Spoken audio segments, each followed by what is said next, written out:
Well, hey Jay, how you doing? Thanks for coming back to the channel, to the show. So tonight we have different, a good set of questions we want to kind of go through and really pick your brain. I know we wanted to just to kind of give people an introduction. Obviously, Jay, I know you have a lot of experience in the hobby as a dealer, as a buyer. But today we want to kind of focus in on the idea of kind of building a strategy for a buyer when it comes to visiting a show. Um, so if we can go ahead and how's your day going, first of all? Everything's good except for that Western Conference Finals game. I wanted to go longer, but it is what it is. Right. So you were pulling for the Mavs, huh? Actually, I like both teams. I like Luka. I like the Warriors. I like Curry. Whoever won, it really doesn't matter to me because any of those teams I would like. But, Golden State has a better team, obviously. Right. More And experience. I think Dallas is a couple of pieces away. But Right. they did well during the playoffs. They went far. Can't complain about that. Yeah, that's true. All right, so let's go ahead and get into the first question. Like I said, what we want to talk about is just the perspective for a buyer, and just also we want to try to help educate people, right? Because Yeah. there's people who go to shows, even myself. There's a lot that I can learn. So I'm definitely just looking forward to the conversation. So when it comes to a buyer, how does a buyer build a strategy, before they visit or attend a show? Can we just start with that question? Yeah. You said it. You hit it in the head. You always have to come prepared. You have to have a goal. You have to have a strategy.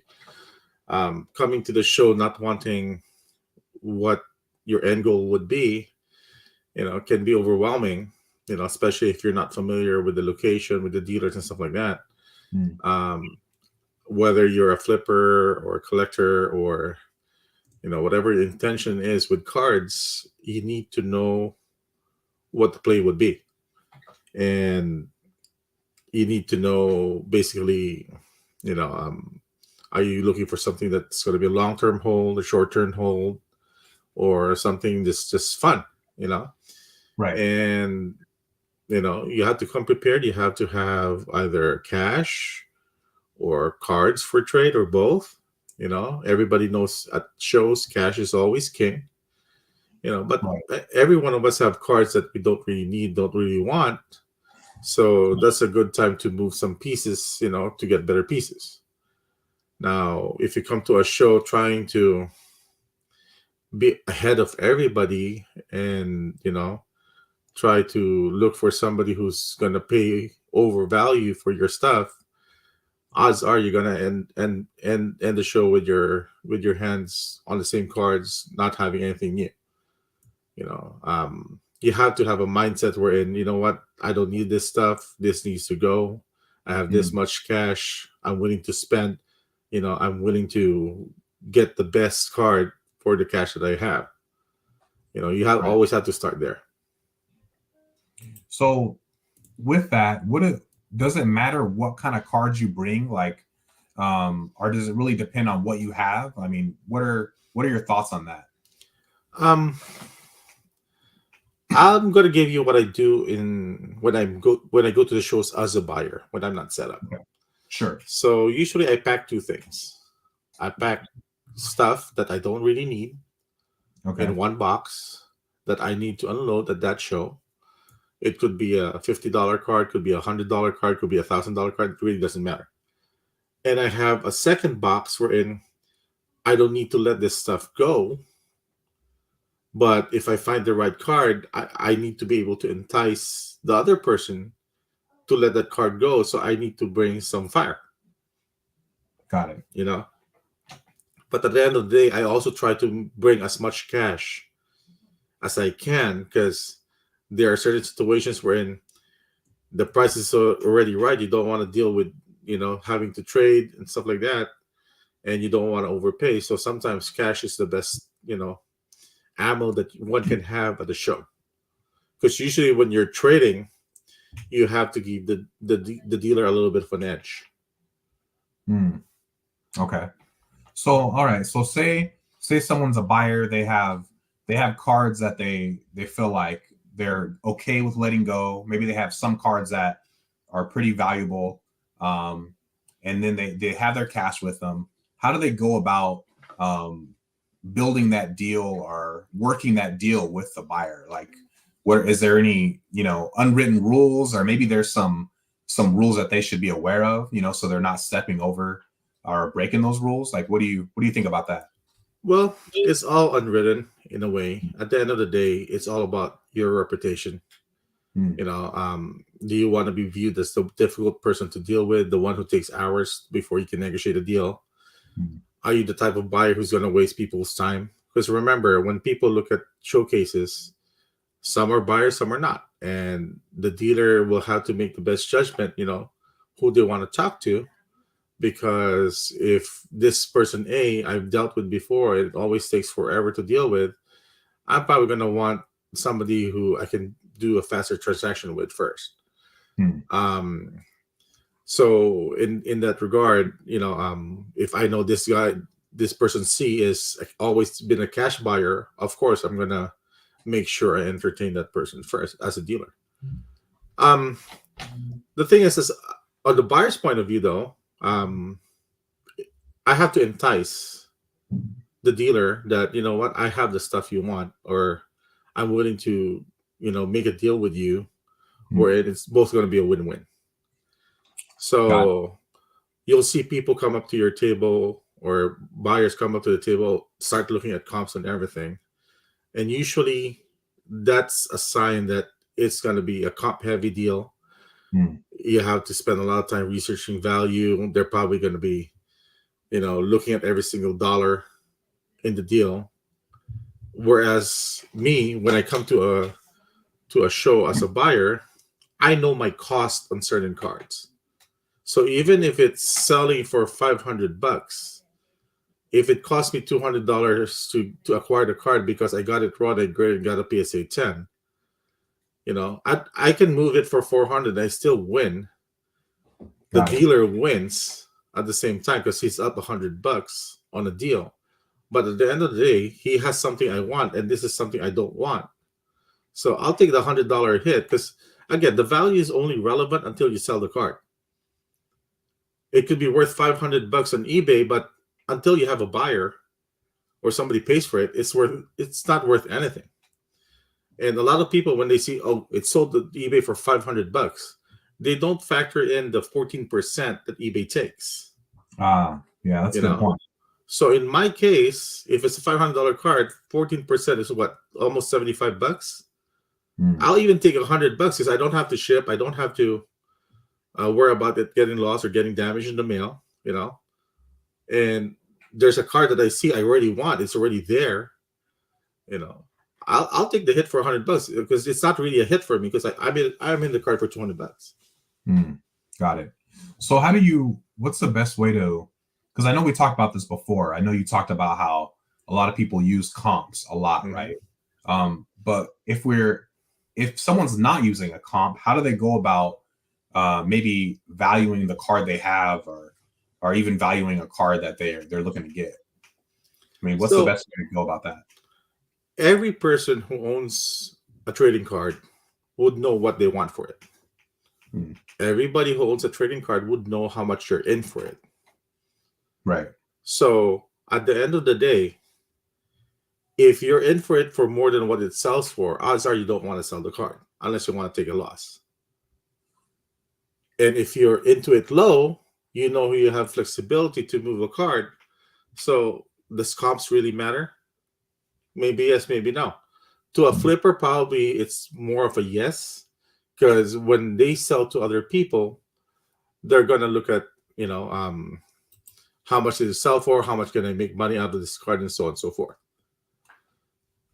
In my case, if it's a card that I don't need or I don't want, and I see a card that has potential, and usually when I go to shows, I look for raw stuff. So even if I overpay a little bit, if I know it's going to grade well, because you can see at the show, you can see the card if it's gradable or not. Hmm. I'll invest more to a card and try to grade it. And if it gems, then I'm in a green for sure. If it gets a 9, probably I'll make a few more bucks, But at the end of the day, I'm getting something that I think I can get more value long term than Right. something that's been sitting in my boxes or in my collection for a while.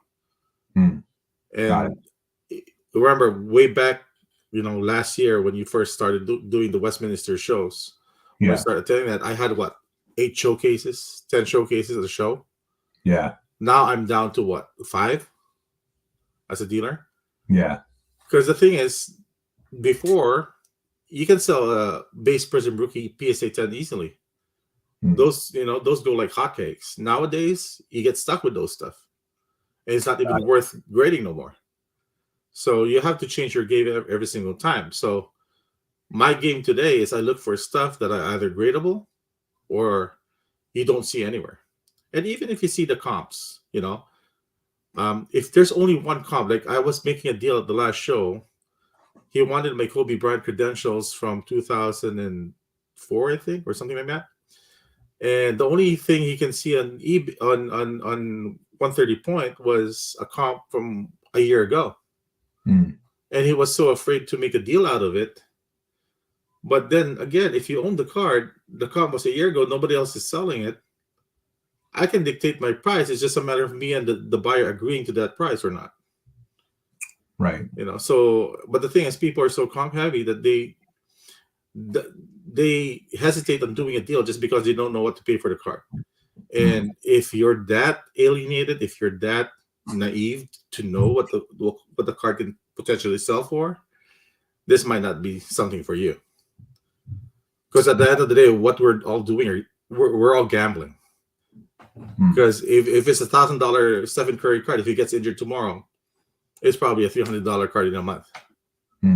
Yeah, that's true. That is definitely true. So what, in regards to like making a deal or making a successful deal, what would you define it? Well, I guess what would you define as a successful deal? I mean, it might seem basic, but how would you describe that? Me to entice a dealer to deal with me, I need to show some cash. I try to acquire a card 50% cash, 50% trade. That way I move inventory I don't need. The dealer make it worth their while because they're getting some liquidity out of it, and it's going to be a win-win at the end. Now, if you don't want to put cash at all, then you have to tell yourself, for me to get the $1,000 card, I probably have to give him $1,200 in trade. Unless it's a card that's really liquid and that card you want from him has been stuck in his showcase for a long time, and he really wants to move it, then maybe you can go 1:1. But again, me on the dealer side, I have cards that I need to move today. I have cards that I don't need to move and I'm willing to keep. And probably I overprice it, so I will only move it if the price is right. Comps or no comps. Right. But there's some stuff also that I don't care about comps. I just need this card to go away. Another example from last show, I have a Kevin Durant Elephant PSA 9. I paid raw for the card, I think like $90, and I spent $50 to grade it, so I'm in at $140. The last time I saw a comp, it was $150. So at the show, I was asking $150. So when somebody came up to my table asking how much the card was, I said $150. Right. I didn't even look at comps. Now he tried to trade for it. So in the process, for me to make a fair trade, now I had to look at numbers. I saw the same card last sell for $250. Actually, the card that I was selling for $150. So I stopped and told the guy, okay, I'm not gonna trade because my price was really low already. I will honor my price at $150. If you want it for $150, it's yours. As you can see, it last sold for $250. He took like probably 10-15 minutes to decide. And I even had to say before he decided, are you really going to walk away from $100 profit? And that's when he took out his wallet. No, I'm not going to do that. Here's $150. Got it. I moved the card. I didn't lose money. I made $10. But he probably can make potentially $100, but I don't care. I'm not in the red. Hmm. You know, Got that 150, I can buy something else that I like better, to either to keep or to resell. You know? Yeah, that's a good point. So, let's say someone goes to the show, they have everything they need, they start working with the dealer, but then, you know, maybe the dealer doesn't agree, or maybe they get, you know, rejected, or, you know, some type of setback. How do we deal with that, or how should we go about addressing that? So I think the best way to do it, not to waste time, is two ways. Okay, it's either you tell the dealer, so what do you have in mind? What will you take from me for me to be able to acquire that car that I want? Or can I make you an offer that I think you can't refuse? Whether it's cash trade or just cash or just trade, that I think you will take. Me, depending on how liquid I am that day, if I'm giving a bunch of cards that I'm in it for low and I don't need, I'll probably throw a couple bones in. Hmm. If it's $1,000 card, I'll probably go 1,300 in trade, because I'm not putting out any cash. Right. So, and once he sees that value, odds are he's not going to say no, because it's easier to sell smaller cards than a bigger card. Hmm. If I'm giving him multiple cards that he can sell faster. Now, again, this is if you're talking to a dealer. But if the dealer is also a collector, and that person's sentimental to the card that you want, then you need to learn how to walk away. Because the collectors, they're only going to let it go if they think the price is right. And usually that price tag comes heavy. Comes very heavy.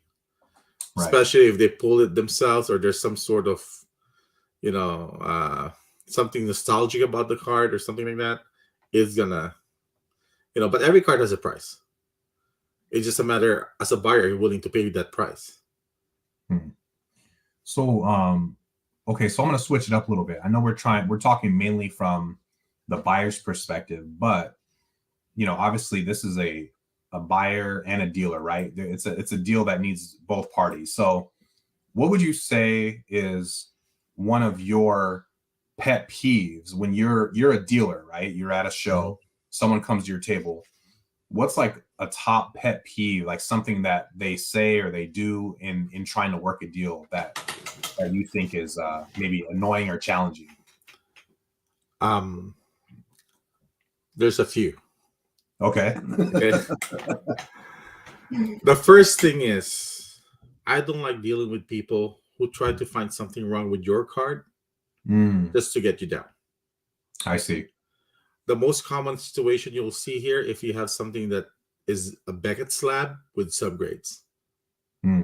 Oh, this is not a true gem. It's not all 9.5. Or this is a gem plus. My card is a gem plus, and yours is not a gem plus. Or that comp you saw is a true gem, and your card is not a true gem. At the end of the day, whether it's the subgrades are higher or lower, if it says gem mint, it's gem mint. And people just use that data, that information, to get you down. That to me does not work. Got it. And sometimes they would say, oh, this is 0.5 away from a black label. Anything that's pristine 10 BGS is 0.5 away from a black label. So at the end of the day, it's not a black label. So that's one. The second, and I've heard this last show too, oh, last comp is 1,800. I want 2,000. So why do you want 2,000? Oh, because Curry's playing real well, is going to go up. The reason it's 1,800 right now is because he's playing well.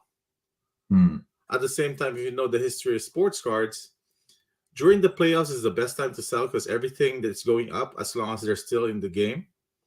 But once they start dropping, the value starts dropping. Once somebody wins a championship, the value doesn't go up. Look at Giannis. When he won the championship, his cards didn't go up because it was already climbing. Got it. And once the off season hits, the interest goes to other sports, baseball, football, and stuff like that. So once the interest is down, the value will take a little bit of a hit. It's going to come back again, but usually the championship time is not when it goes up, because it's already gone up. Got it. So is that all two. that you want to share? That's two. Okay. I don't know if you want to share another one or not. The next one is when they're trying to, so we talk about they're trying to downgrade your card or talk bad about your card, right? Yeah. The next one is when they try to tell you, okay, this is the last comp and there's only one comp and nobody else is selling it. So if nobody else is selling it, the price is up in the air. It's a matter of whether or not you and that person agrees. So an example with this is somebody at the show wanted my Kevin Durant National Treasures from 2012 autograph. There was no comp on the card. There were similar cards from different years. And he was going, oh, I saw a card from the same set from a different year. It's on card versus a sticker, only sold for $270. But it's not the same card. Yeah. And it's a later set. So meaning to say 2012 is one of the most desirable National Treasures set because that's a dual rookie year for basketball. So I told him, you know what? Sorry, that's my price. There's a reason why there's no comps in the card because nobody wants to sell it. And the reason you're attracted to the card because it has good eye appeal. So I said I politely pass. On the same show, I got the price that I was asking for, which is $500. So as a dealer, I am willing to walk away from a deal too. So people have to understand when you go to a show, even if you win today, if you burn that bridge, your reputation is going to take a hit, and they don't want to deal with you no more. So if I throw you a bone today, and I gave you something more than what I normally would pay, that means when I want a card from you, I'm not saying drop your price, but don't make it hard for me to deal with you the next time if I'm the one who needs a card from you. You need to reciprocate. Right. So to that regard, somebody wanted my Scottie Pippen rookie card from Fleer, PSA 8, from the show. He said, I don't have cash. Your card goes for about $40. I have this Anthony Davis base card out of 5. Will you take a trade? And I saw in him that he really wanted the card, and he looks to be a collector to me. Go ahead. I don't even look at the value of the Davis. Go ahead. That card has been in my box for probably 6 months. So yeah, I don't care. You have a Davis out of 5. That card can't be comp. He's not desirable right now because of what happened to the Lakers, but if he does well next season, maybe he can get $40 out of the card. Nice. So because it's sitting collecting dust in the box anyway, right? So make him happy. He'll come back for another deal next time. That's enough for me. Got it. All right. So we have a question here. So I'm gonna put this on the screen. This is from my mom. So it says, Jay, as a collector, do you ever look for error cards or do you just walk away? There's 2 kinds of error cards: the corrected error and the uncorrected error. It depends on what it is. I have bought stuff that just to me is simply, weird. That it's cheap enough for me to have it. Yeah. But they usually don't increase the value unless you're talking Michael Jordan or something like that. I have an autograph card of Michael Jordan. That Jordan was spelled Jordon instead of Dan. But all 25 versions of that card was spelled the same way, so it doesn't carry enough value. But I do have a BGS 9.5 base prism card of Nurkic in the front, and at the back is Andrew Wiggins. That's fun. And I also have 5 cards that are said to be backdoored. It's Dwayne Wade cards. Some are high end, some are low end, all not signed. So what people tell me, usually when those copies circulate, Panini sends it to the player. The player either loses it or it gets stolen or something like that, and it just circulates in the secondary market without the autograph. Okay, So for me, it's a curiosity piece than anything else. Okay, so the intention was for those cards to get autographed, but they never did. Yeah. Is that what you're saying? Yep. Okay. So if I see Dwayne Wade in the future, hopefully I bring the card with me. He can sign it for me. And nice. I'm the only one who has it. Yeah, that'd be good. Yeah. So so going back to talking about working a deal or even just doing a trade, I know you talked to me about this before, like the idea of trading up, maybe trading up for a bigger card or maybe trading down. Like maybe you have a higher card, but you want to trade it for multiple cards that have a lower value. Do you have a preference on that, or does it just depend on, what's available? Just kind of curious. So if I'm trading up, I'm willing to give anything I don't need that person will take if it's a bigger card that I know has potential. So obviously, if you look at the other side of the spectrum, if you're trading up stuff you don't need to a dealer, it's stuff that he better be able to move. If you try to trade up with a bunch of junk, nothing's going to happen to that deal. Yeah. So I would trade $300 cards, $500 cards, and stuff like that to get up to the $2,000 range, $3,000 range. But when I'm trading down, I need to get something liquid. Because in my mindset, if I'm trading you a $5,000 card, I know you're not going to spend $5,000 on one card. That's why you're trying to trade up. That means you're willing to give more just to get to that card. It's not that I'm taking advantage of you, but the thing is, if the card you want, I only need to work on it one time to sell it. If I get 10 cards in return, I have to sell it tenfold. Right. 10 times the work. So again, it depends on what the cards are, but the thing is, you also have to make sure you respect that other person by giving them cards that they can use. If they can't use it, they're probably just going to shove you off or not even pay attention to you. That's why I told you earlier when we started the podcast, I bring 2 sets: the stuff I really need to let go, and the stuff that I have that I can afford to let go in case something comes up that I really need, and cash. Right. And at any given show, it depends on how the show went. At the end of the show, some of the dealers, they just want to get some cash to end their day. So if you're carrying cash, what was on the table for $1,000 at the start of the show could be $800 if you're paying cash. But if you try to trade it for $800, they're probably going to go, I haven't made a move today. Why would I make a move towards the end for less? So they have to understand that whoever you're dealing with needs to feel also that they won. If you want to feel that you won in a deal, it's the same way on that side. So winning doesn't mean you got more value. Winning could simply mean that, at the end of the day, I want to go home with $500 cash.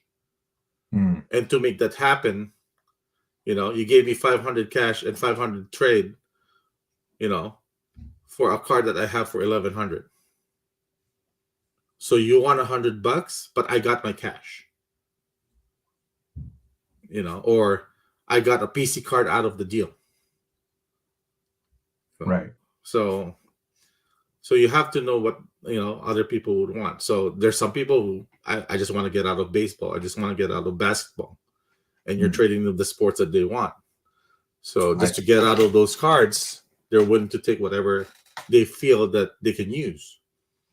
So when somebody comes up to my table and asks me what cards I've been looking for to buy or to trade, I just tell them I'm willing to look at anything. I prefer raw cards than graded. Then I'll take a look at it. Then if there's something I want, I'll tell them, okay, I'm interested in the following cards. Then they will ask me, are you willing to trade for these cards? And I go, look at my showcase. If it makes sense to me, I'll make a deal with you. And when it's cards I really want, I don't mind trading up value for value. That's fine with me. Got it. So do you always I know that you talked about this before, as far as doing trades with other dealers, maybe at the show, and I know you've already kind of built a relationship with a lot of those dealers.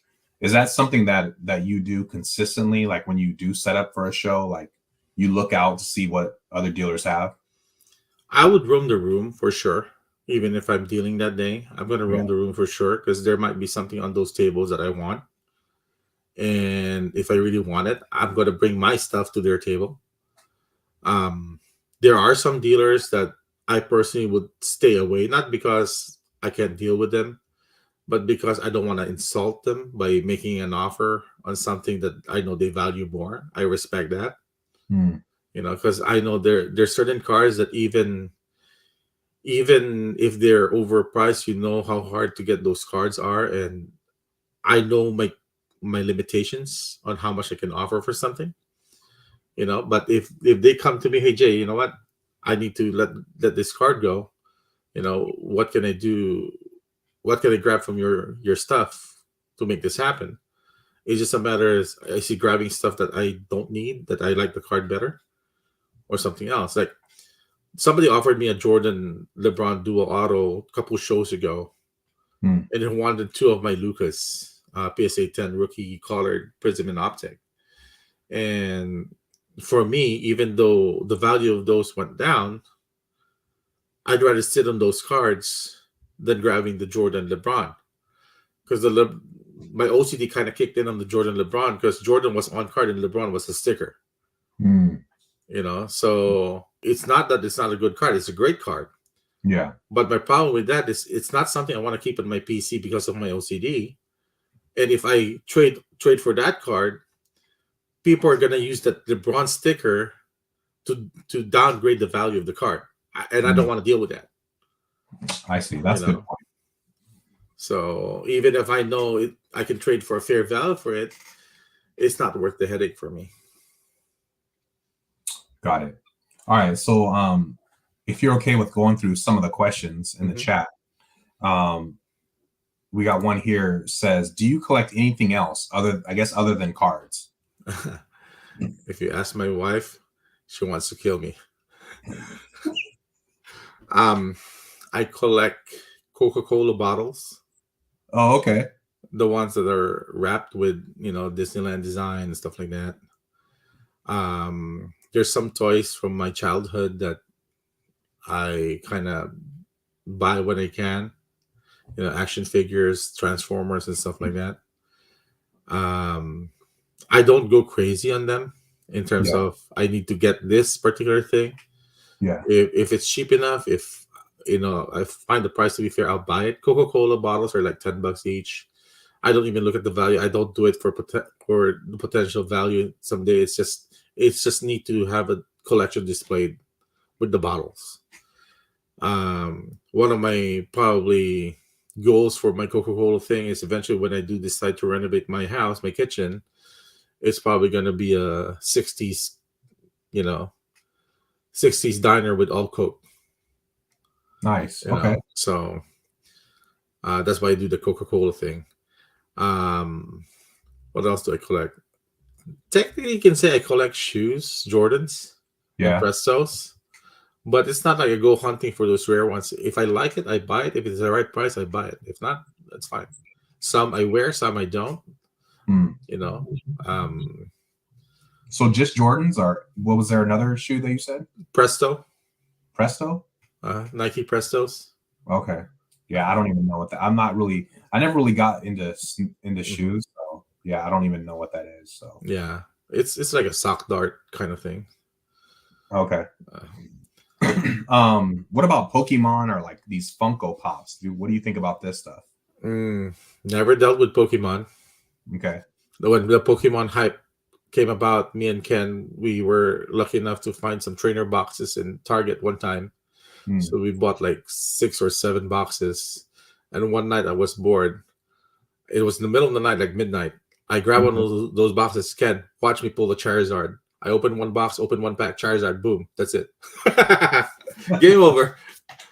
You know? Nice. And I dared not open any more of those again because I don't have any interest. I did play Magic the Gathering before, but I don't do that to collect. I used to join tournaments way back in the day.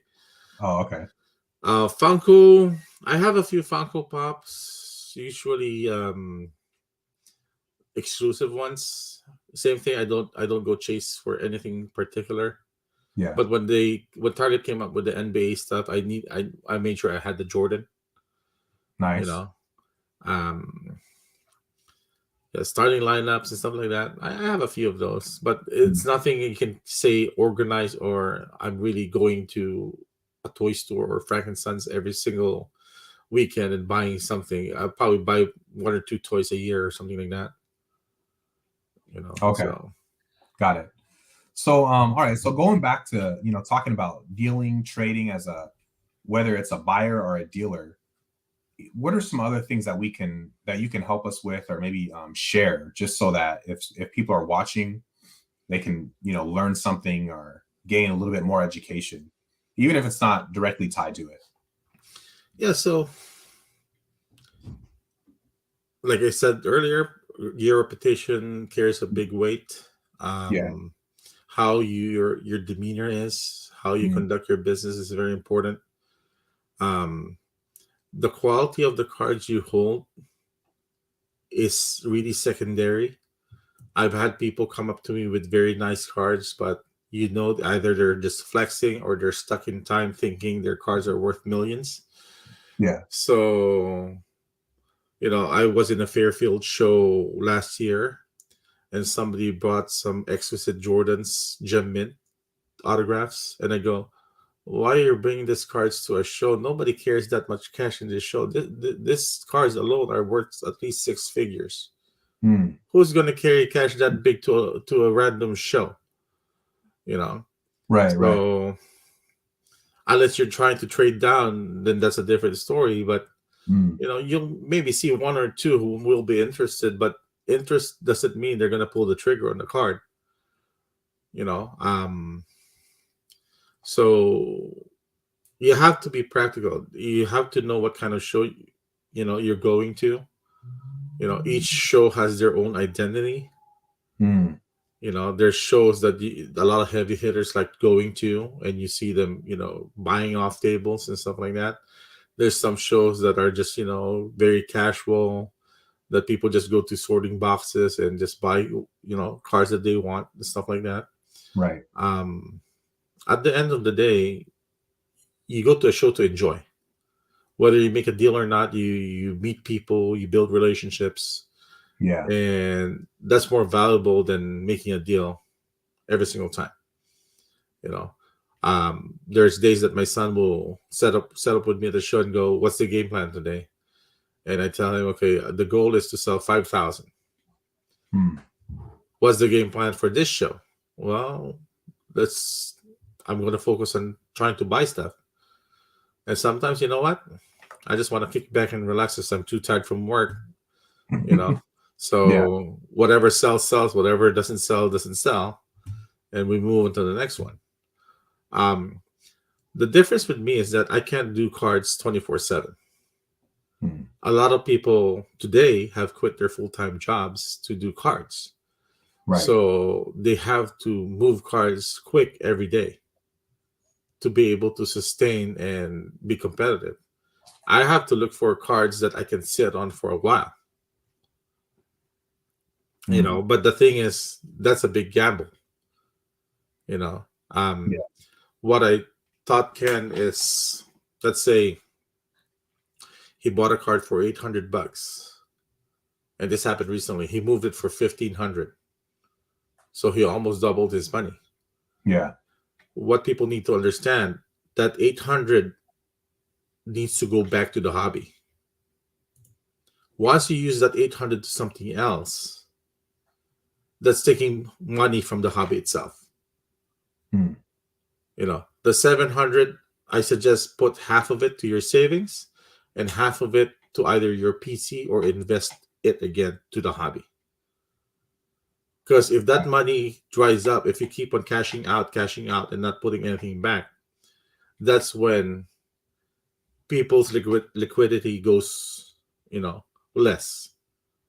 So everybody knows I'm part of the Burbank card show event on August. Right. So Ryan from Burbank, he's going to be buying at that show. He has his own tables in the center to buy. He's going to keep the market liquid. So that would make a show more interesting, because if you find a card you want somewhere in that floor, and the dealer wants quick cash, and you don't want to negotiate, you bring your card to Ryan, see if he can offer you something reasonable, and now you can go back to the dealer and buy that card. And the dealer eventually is going to run out of inventory, so he needs to start buying from other people too. So in that scenario where like Ryan's going to be buying, is that at a show, is that considered a rare thing? I mean, because obviously they buy a lot, right, at the shop. Yeah. But having that set up at a show, is that considered, like I said, is that going to be kind of out of the ordinary, or what do you think? He has set up a premiere before. Okay. There was one Sunday he set up a premiere before, and they did keep the floor liquid. But that was during the height of all things too. But the thing is, the money's going to dry out somewhere if the buying stops, if the selling stops. So having a presence there of somebody who's there just to buy, will keep a lot of interest going. You're probably going to see the same cards sell on 4 tables, from one table to another table to another table throughout the entire 3-4 day event. Just the show you were at Brea, the other day. Yeah. My son bought a whole box of prisms, right? You saw that, right? Yeah, I saw that. Yeah. That was the start of the show when he bought the box. By the end of the show, everything was gone. Wow. So he sold everything, huh? So he sold a few stuff individually. Yeah. Then somebody, after selling a few cards, somebody came up to me, "Would you sell the whole thing to me?" And my son goes, "Dad, should I do it? If the margins are good enough and you don't have to do the work, you made your money, let him make his money too." So that's what happened. Wow. And that's why sometimes it's so hard when people come to the show and they want full value for their cards. And I've seen people walk away from a deal just because of a $10 difference or $100 difference. Somebody was telling me the last show too. I was watching these 2 people making a deal, and they literally canceled the whole deal for $50, and the whole deal was thousands of dollars. Wow. I don't understand that. I don't get that. Right. So what is it that keeps a person from, I guess, not going through that deal? Is it just that they have their mindset on that certain number, or what is it's the mindset. They get stuck, on a fixed number. That, I guess the best way to put it is, if you're Kobe Bryant and you bring the Mamba mentality to a show, everybody's going to cry. Right? Right. Because that's not how a hobby is. That's how competition is, but True. That's not how a hobby is. If there's only one guy who can win everything, then it's like a casino that always takes your money and nobody comes out the winner. You're going to stay away from that casino, right? Right. Yeah, definitely. So that's the thing. There are people who are like that.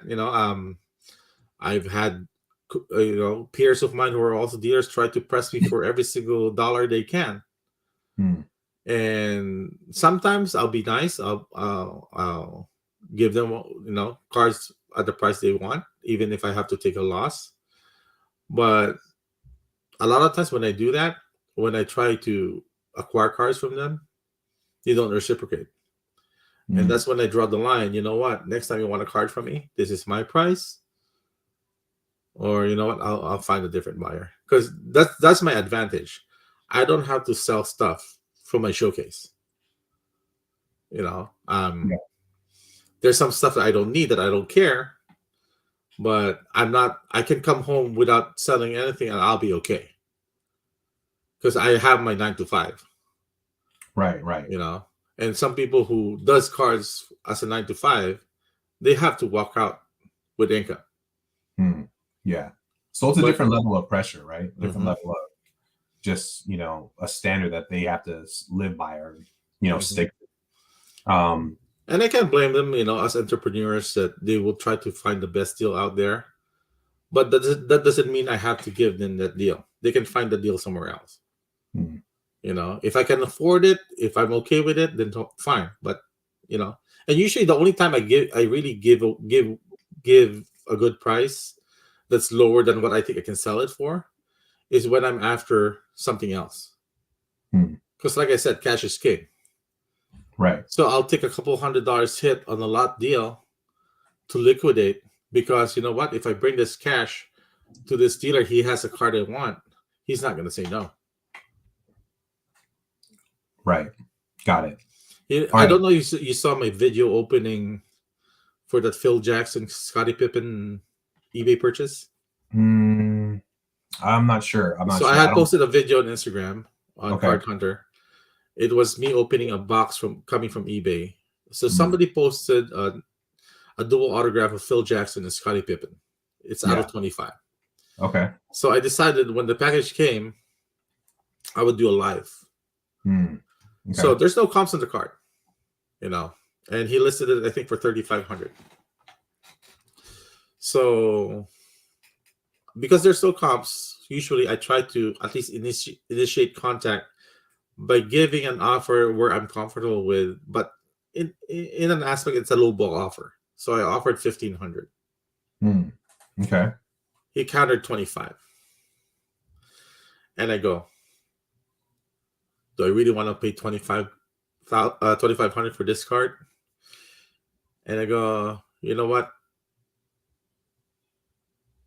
I'll counter at 1975. So when I count 1975, he messages me. He goes, I really wanted 2,500. I think 2,500 is a fair price. And I go, I think it's a fair price too, but it's not something that I have to need. I have to buy for my PC, but it would be cool to have it in my PC. And I'm comfortable at 1975 plus 25 shipping to $2,000, and I still have to pay the tax for that. So I won't blame you if you don't sell the card to me, but this much I can guarantee you: if you sell it to me at the price I'm willing to pay, it's staying in PC. You're not going to see the card again anywhere. Okay. So he messaged me back. Okay, send me again the offer for 1975 because I need to pay the IRS. And he was serious about it. So he took the deal. He shipped right away. I was happy. Nice. I was grateful. The card is in my PC. It's vaulted in. But again, it's the same scenario that every card has a price. It's just a matter of the dealer and the buyer agreeing to that price. But again, my advantage is I'm paying cash. I'm not trying to do a trade. Right. And 2,000 in cash is not something that everybody carries every single day. So he still had to pay his eBay fees. So I know he's not walking out with $2,000. But if he posts something that in the future in eBay that I want, I'm probably going to be more comfortable, working with that person, with that seller, because I know they're going to work with me too. and he's under no obligation to sell me a card for the price I want. And there's respect with that. You know, compare that to my experience lately at eBay. I posted 4 cards. Oh no, five Colin Sexton PSA 9 base prisms as a lot for $50, so $10 each minus fees. Okay. I purposely put it out without a best offer option because I felt $10 a card on a graded card, on a rookie card, a PSA 9 is more than fair. Right. You know, he messages me, "Would you do 40?" And I go, so the first thing I did, I took the listing down. Then I messaged, because I don't want him buying the card at 50 and giving me negative feedback, you know, for a $10 headache, you know. Right. So I took the listing down. I messaged him, "You know what? Thank you for considering the cards I had posted. I actually took the listing down because at the price you want, I'd rather put it in my value boxes at the show and make somebody from the show happy rather than me taking $40 from you after fees, having to ship, and potentially I can damage the stuff during shipping. It's not worth my while." And he goes, "Well, I'm also interested in that Stephen Curry PSA 9 optic mosaic something that you have priced at $125. So I go, "If you want to buy the Curry, I'll give it to you at $105. And then he goes, "Would you take 80?" So I go, "I will politely try not to be rude and tell you, I think you need to bring your business somewhere else. You know, because like I said, I didn't put the best offer on the listing. You wanted the card. I think I gave you a fair price. And you still counter me way lower than anything else. You know, I don't need to sell the card." And I took the listing down again. Wow. You know, and he did apologize for that. And just today, before we went live, he messages me on eBay, "Are those cards still available? I'm willing to pay your price." Wow. So I haven't responded yet. You know, at least a conversation's going, which is good. Yeah. You know, but the thing is, you nickel and dime for $10 on a 5-card lot. What's wrong with people today? Do you really have to win every single time? Yeah. And the only person winning is actually eBay, right? Because they don't have to do anything. Right. That's true. You know? All right. So I have a question on here from Pops. So he says, "Jay, since the value of some of these cards are astronomical, can you talk a little bit about how a collector can avoid counterfeit material? Sad this element exists, but it's a reality in this day." So have you had any experience with, you know, fake cards or anything like that? And what can you help us with so that, you know, maybe someone who's new can maybe have a good advantage on dealing with that stuff, that? Well, if the price is too good, it's probably not real. That's one. Okay. Second, we're talking about famous cards that are counterfeited, like the Michael Jordan 86 rookie and stuff like that. So first things first, if it's not graded, ask yourself why. Because even an authentic rookie card has value in the thousands. You know, so why would you not spend $100 to grade it if it's going to be easier to sell, right? To avoid the mistake of buying counterfeit, you have to tell yourself, is spending more money for convenience and security and safety worth it? You know, because people who get scammed with these things are the ones who are cheap. They want to run away with the Brinks truck. You know, it's the greed that makes them get enticed of falling into the trap of buying something that's counterfeit or something that's a scam.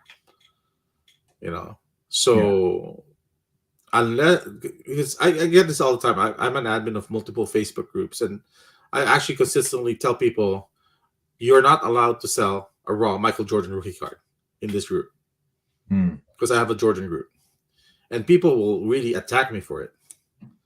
And I go, because hey, guy, you'll see posts. Is this real? Does this look real to you? How can you tell if a card is real on a picture? Right.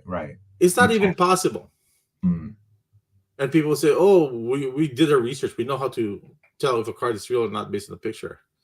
Oh, well, how sure are you that when you buy that card that they're going to ship the card they put in the picture, not something else? Right. They can put a picture of a real card, and if you buy it raw, they'll send you a counterfeit one. What's Hmm. stopping that? Right? Yeah, that's true. So Yeah. I get assassinated in Facebook because of me being an a-hole, banning stuff like that. Yeah. But people don't understand, part of me owning a group on Facebook, it's to protect the members in it, from getting duped or anything like that. So always go with a reputable dealer. Ask as many questions as you need to with regards to where did you get the card, when the card was graded, how did you get about getting the card. If they say, oh, I found it in my grandpa's attic, and the grandfather died in 1983 before the card even existed, then that's a red flag. Right? Sometimes people make up stories and there's so much holes that you just have to pay attention to detail. Yeah, I think I've heard that one before too. Mhm. Like, I got this from my grandpa or whatever. That's crazy. So there's something else I was gonna ask. Let's see, I'm losing my train of thought here. So we have another question here. What do you think about this? Jay, what do you think? Who do you think the rookies are to look at to rise in value in basketball? So there's no guarantee because of injury and because of social media, bad publicity. But if we're just talking about players, without considering those factors, you have to the players' value in the NBA, their contract, their status doesn't transmute all the time in the value of their cards. For people to get interested in their cards, these players need to have the persona that people like. What do I mean by that? Everybody knows Will Chamberlain. Will Chamberlain is is a monster, right? But his cards are not of value except for his rookie and his autograph because they're rare. The one that makes his value high is because they're rare, right? But if Panini prints prisms of Will Chamberlain and stuff like that, it's not worth that much because number one, people don't get to see him play because he's already moved on. Right. He's retired. There's not that many highlights of him and stuff like that. Michael Jordan still sells value because his exposure is still there. The shoes, the documentaries and stuff like that. There's still interest there. And for the current players, people like John Morant will get value right now because he's fun to watch. He's super athletic. But look at Chris Paul. Nobody really pays money for Chris Paul. Yeah. Right. So you have to figure out who people get attracted to. People get attracted to Giannis right now, to Morant. Donovan Mitchell's playing well, but the interest seems not to be high. Right? Yeah. We're in LA, but not that many people really go for the Laker rookies right now. People like Caruso, when he was here, he sells more than a typical scrub, but it's not a long-term investment to most people. So, like Taylor Horton Tucker, his cards were so high for a while because people would move on. The next draft class comes in, they find somebody new, they try to put their money into that and lose interest on the other, on the other cards. So an example for you is Zion. Because of the injury, his cards drop. Now the question is, well, once he gets back, are people still going to follow his cards or not? Because of what happened to Blake Griffin is the same thing. When Blake Griffin became a rookie, this was even before the boom, a long time ago. His autographs were like $300 each. Wow. Those same autograph cards from his rookie year are now $20. It's probably a hard sell at $20. Wowzer. You know, another one who spiked so much was Michael Carter Williams. Then after that, no more. Right. So right now, I think it's Morant. Definitely, Luka has some traction. I'm a little bit not that comfortable with Trae Young. I know he has a good following right now, but I don't see him going long term. I see Tatum going long term. Again, this is all barring injuries and stuff like that. Right. But one thing I would suggest to people, prospecting is a very hard thing to do. But on cards, you always want to go with the number one player on the team. Because the number 2 and number 3 will not get as much value as the number 1 player on the team. For example, Steph Curry carries more value than Klay. LeBron carries more value than Kyrie. LeBron carried more value than Wade. He carried more value than Anthony Davis.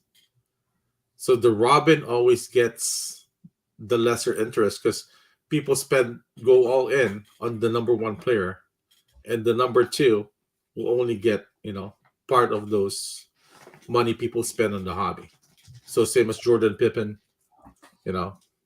Kobe only got value when Shaq, stepped away from the Lakers. Right? So Harden only got value when he became a Rocket. Right? Yeah, that's true. Westbrook never really got value when he was with Durant. So what do you think about LaMelo?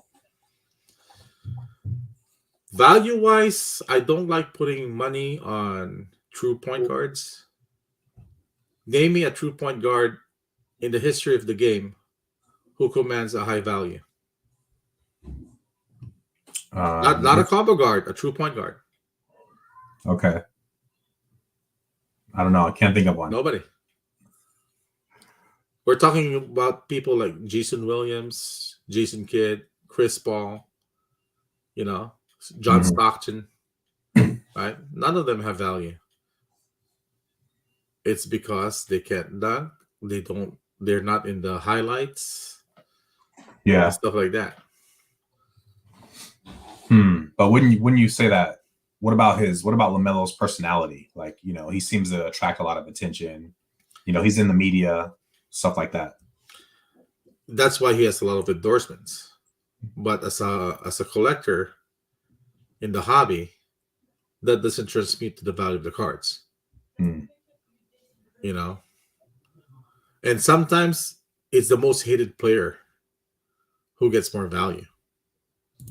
Because when somebody hates you that much, it means, you're attracting a lot of attention.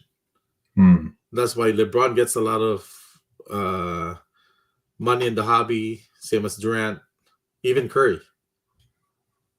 Curry probably is the most protected NBA player out there right now, but some people do hate Curry with a passion, right? Yeah. So once you get to that point that people love you and hate you at the same time, that creates more interest. That makes those cards more interesting. Got it. All right. Well, last question that I think I'm going to ask. We're already at an hour, so I wanted to ask you is, do you have any other goals? So what are we? We're almost at the midway of the year. So any personal goals as far as maybe certain cards that you would like to go after, that you'd be willing to share with us? Well, my game plan right now, because everybody's dumping his cards because of what happened during the season, is to try to attract, LeBron James cards that are not that circulated. His autographs have dropped so much that I think people are doing that out of panic. Remember, LeBron does not sign with Panini. He's with Upper Deck. Even if Topps takes over with the Fanatics contract, Topps doesn't have the right to print his autographs unless they buy Upper Deck. Got it. Okay. Right? So what that means is LeBron cards, once he gets the scoring title, should have a little bit more traction. I'm not saying it's going to be 2021 numbers. I'm not saying they're even going to get numbers at the start of the year. But he has dropped so low right now that the rare stuff are more affordable to buy, and it's potentially something you can sit on, and hopefully get value back in the future. And when I say in the future, it's not going to be the next year. It's not going to be immediately after he gets that scoring record. It might come back 2, 3, 4 years from now. But these are long-term hold kind of cards. Because once he retires too, even if they continue to print his cards, people rather own cards during the time that the player played. Yeah. Right? You can see that in Jordan cards. There's certain autographs of Michael Jordan gets less interest because it's after he retired. Same as Kobe Bryant. The only autographs of Kobe Bryant are so high right now are what's quote unquote the last cards that he signed, true or not true. The ones that got released after his death. Yeah. So that's my number one play right now. My second play for shows is I've actually been doing it already. I'm trying to acquire cards that can't be comped. Something really rare, or something that people can't go on their cell phone and tell me, "Oh, last sold is this." Okay. Yeah. Because to be honest with you, that script has sailed.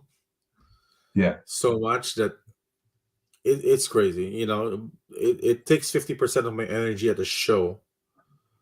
I don't even have to justify the price. I should not even have to justify the price of the cards. If you're paying cash and I have it $1,000 and you want to offer 800, go ahead. See if let's say yes or no. But you'll see some people try to show you comps so that they can get it for 500 on a trade. And they didn't even ask if I'm willing to trade it. So, because for me, when you make an offer, it needs to be something that it tells me that you're ready to buy, right? Or you're ready to deal. But in today's market, some people will start punching numbers, not even make an offer. They just want to see how low you can go. Got it. Got it. All right. Well, Jay, I really just want to say thank you again for joining us tonight. And then also, just to make sure you see this message, my mom says she has a Coca-Cola bottle to give you for free just for doing the interview. Thank you. So hopefully we'll be able to get you that Coca-Cola bottle, and hopefully I don't have, because if it's my luck, I might end up damaging it or something. So but we'll definitely get that to you. But Jay, thanks again. Have it slabbed first. Nice. Have it slabbed. Okay. I'll leave that up to my mom to figure out. And then I just want to say thanks to everyone who joined us in the chat. We had Paz, we had my mom. I see Eric Perkins came in here. We got Alex and Woke to the Moon. So just want to say, my sister joined as well. So I just want to say thanks to everyone who joined. I'm sure I missed some people and I might have missed some comments, but once again, appreciate it, Jay. It's always a great time going to the show, being able to interact with you and just even learn and talk at the premiere show. And then also I am definitely looking for forward to the Burbank show. And again, that's going to be in August, right? Do you have the dates on that? August 25 to 28, Thursday to Sunday. Okay, sounds good. So Burbank Card Show, August 25th through the 28th. Definitely looking forward to it. Once again, thanks, Jay. I really appreciate it. And just want to say thanks again to everyone who joined us. You guys take care. And C-Dub is out. Thank you. Have a good night. Take care, Jay. You too.